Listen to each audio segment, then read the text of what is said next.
to the Business of Apps podcast. On this show, we invite app industry professionals to cover various topics. We promise to do our best to keep it both insightful but brief. In this episode, we have Deniz Kekeç, Performance Marketing Manager at InnoGames. Deniz, welcome to the Business of Apps podcast. Hi, Art. Thank you for having me. This is great. Thank you for coming. Okay, I'm gonna start with setting up the stage for our conversation. I'm sure you wouldn't argue that the world of mobile apps is extremely competitive. By now, it seems like all business verticals have gone mobile. And in some app categories like games, e-commerce, social, the competition is really tough. How do you stand a chance to win in this battle? This is the question we will be tackling today with Deniz. But first, Deniz, please tell our listeners about yourself. Hi, I'm Deniz. I am currently working as a performance marketing manager at InnoGames. Apart from gaming, actually, also, or even before gaming, that I do have in total 8 years of experience in marketing. That where I tackle more at marketing issues between different industries. And recently, in the last 4 years, that I've been focusing on only in gaming. Of course, the gaming is quite challenging these days. So, as a performance marketer, that we've been tackling quite an issue in the last couple of years. And I'm very happy to be here. And hopefully, this podcast is going to be helpful for other people in gaming or in non-gaming too. Absolutely, we're trying to do our best. Now, give us a quick portrait of what is InnoGames today.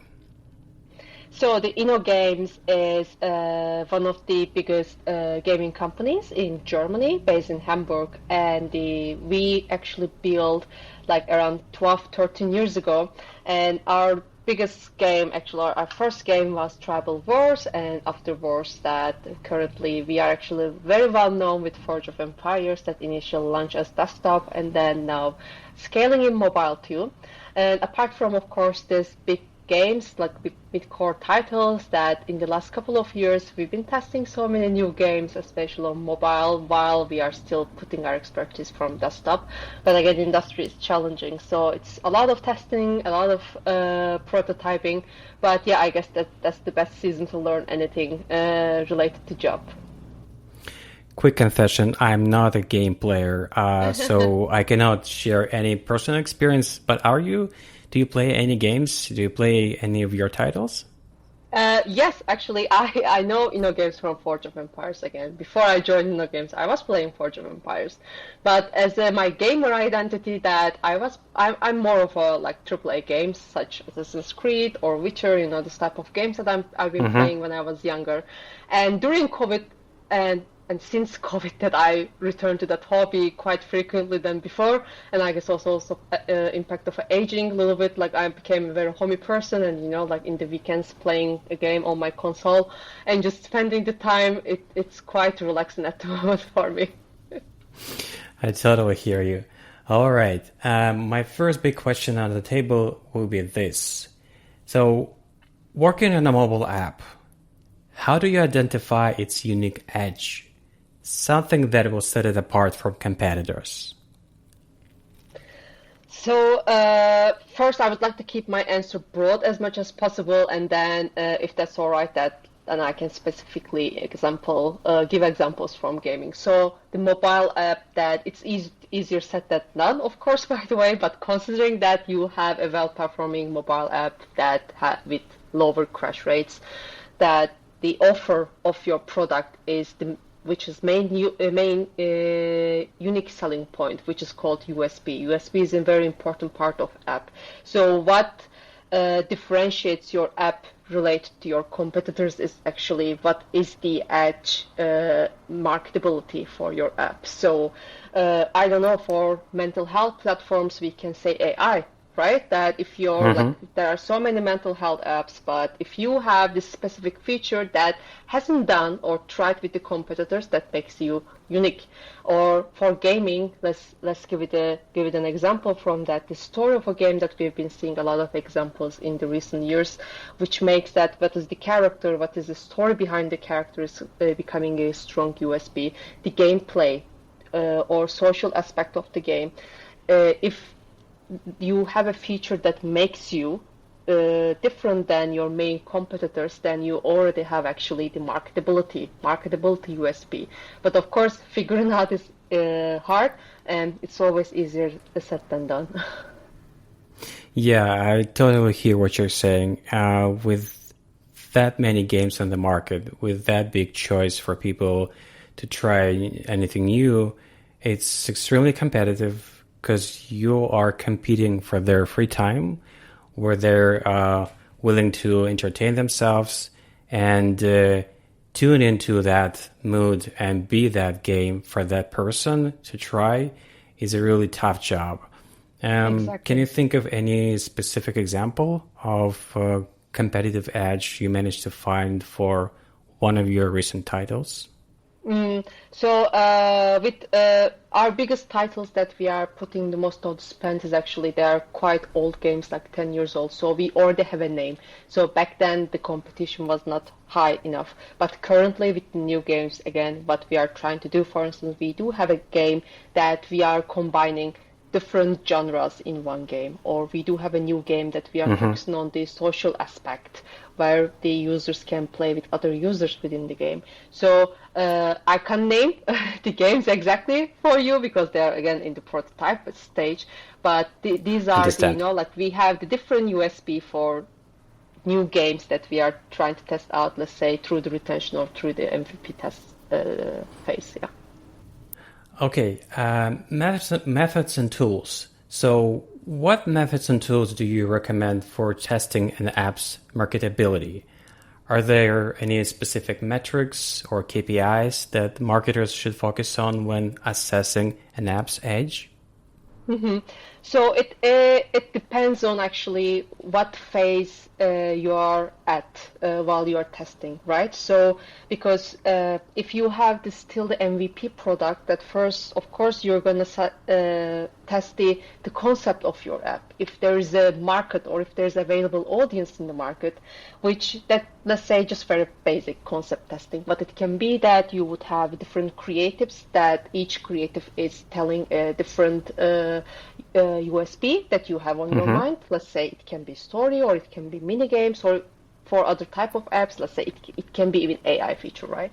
And then you test this different concept in the market, and basically what you're looking for actually the lowest acquisition cost. Why? Because the lowest acquisition cost, it kind of guarantees you don't need to pay a lot to promote that feature, and then there you will have more chance to become profitable in the shorter break, right? So in the initial stages, that I would say for conception, that IPM in marketing terms, which is like what is your CTR, CVR, what is the convertibility of this ad, and the CPI, that would be the main KPIs. But if you also want to test, let's say, on the other hand, that let's say you already have the concept idea in your mind and you want to test, okay, if this product is going to go through the after user install cycle, then of course you need to focus on retention, right? Because your low CPI is kind of make your job easy in a way. Okay, you know what, then there's a more chance that I can find more different type of users with different type of LTVs. But if they're not going to retain in your product, then of course the all CPI is going to be still kind of a lose of money for you. So it depends on the phase of the product you are at. That if you are very new, early, I would recommend the upper funnel. So defining your concept, or upper funnel KPIs, try to focus on that. But once you have your concept in your mind, you just want to test this concept in the market, then the retention, or even lower the further down in the funnel, such as LTV, or later the metrics from later days would be more helpful for you. Gotcha, Deniz. Okay, now What are key factors in maintaining an app's edge over time? So you've got the edge for your app, you release the game on the market, you get your audience, but as time goes by, how can marketers ensure their app continues to stand out as the market evolves and new competitors emerge? Yeah, I guess that is the point where the product needs to work with communities more and marketing needs to be way more active than before. What do I mean? Like there are so many new UA channels these days. So it's so easy to find different ones, but it's kind of harder to become the top charted one in those new UA channels, right? And there are so many new trends like TikTok, let's say, just very simple example that it started to rise 3-4 years ago and is still one of the top platforms on iOS. But of course, the stand out in TikTok that you really, really have to follow the trends, whatever the trend is. And as a UA manager, performance marketing manager, or even as a app owner, you don't need to like the trend. But if your audience like that trend, then you have to give it to them. You have to. This is for user acquisition part, right? But also once you acquire users, that let's say you have a product that is 5-6 years old. So probably your market already reached some saturation. So what you need to do also, you need to work inwards, which is you need to also work on your existing users, remarketing, working with communities, providing special offers, which is a little bit more challenging because if there are users who drop your app, it might be a little bit challenging to convince them. But again, in the days that competition is really hard, that apart from just marketing, that working with your own communities is also helps you to keep your app as, again, top of the charts. You mentioned TikTok. I think I can really relate to people's feeling. What a nightmare if you really don't like the trend, but you have to follow. If you want to compete with other folks, you don't have any choice. If you want to drive people through this channel to your game, you have to play the ball. That's just the name of the game. So, okay, that was my final question to tackle the big topic on the table. And since you're first comer, it's your first appearance on the show, I have a few quick questions that I ask every new guest on the show. So my audience, my listeners, can know my guest a little bit better. So here we go. What smartphone do you have now? Have you been switching between iOS and Android, or stay one side all the time? I do. I'm using an Apple iPhone at the moment, and I guess I've been using iPhone since 15 years old. So, which is in the last 15, 16 years that I've been only using iPhone, actually. Okay, let's try to go back in time before the era of smartphones. Do you remember your first mobile phone? I don't remember the exact model, but it was this Nokia, the first Nokia phones with the, with the, the very Snake. Small screen, playing the Snake. Yeah, I guess I was 12 years old. My parents just bought me that for, to be able to check me out when I'm out just for 2 hours with my friends. Yeah, those days. I do vividly remember those days where the phone was really simple, really long-lasting battery, nothing fancy, but it was, your way to reach out people, wherever you were at that point. Yeah. Okay, let's get back to present. So imagine you left your home and you forgot your phone inside. So you're out. What will be the most missing feature for you at that point? I guess maps, because I either bike or I do walk a lot to different places. And I live in Hamburg for only 3.5 years, but without maps, I'm lost in the city, definitely. And I have to say that I don't also have a very good memory, trying to figure out, finding the location, even if I've been there before, just 10 minutes ride, it can have different roads for me every time when I ride. So the maps is something that definitely I'm gonna miss a lot while I'm outside. I hear you, Denise. I think we should officially name Google Maps / Apple Maps being an extension of our brain. This is just de facto. You cannot get around in the city without that app on your phone. So when I see, road maps on buses, printed maps, I wonder what's going on. Guys, you should have a map on your phone. Why do you need a printed map? Yeah, Anyway, I remember my parents when we go even on the road trips, like I remember they were also just trying to find a way based on the paper maps. Now I'm really thinking that how could they manage to find their way just based on the paper map? It's impossible. absolutely. All right. Looking at your phone right now, what would be the feature on that phone that would make it a better tool for you?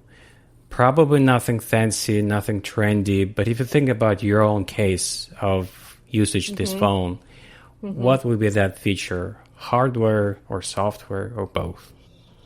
So digital wearables and the apps through the connected to those digital wearables, like my smartwatch, for instance, that I do like to track my health and monitor my health a lot, and like sleep quality, running time, the burned calories or stress level. And that's also something that I have quite a habit in the last 1.5 years.